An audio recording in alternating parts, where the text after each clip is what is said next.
Ang video kong ito ay pinadala ng aking kapatid kaninang umaga mga kaibigan, na kung saan isa sa tinamaan ng Super Typhoon Egay ay ang province of Abra. Ang pangalawang video ay kuha ko noong May, na kung saan makikita dyan na nakatayo pa yung malaking puno ng sampalok mga kaibigan, na kaninang umaga lang ay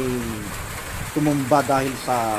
lakas ng hangin na dumaan sa probinsya namin sa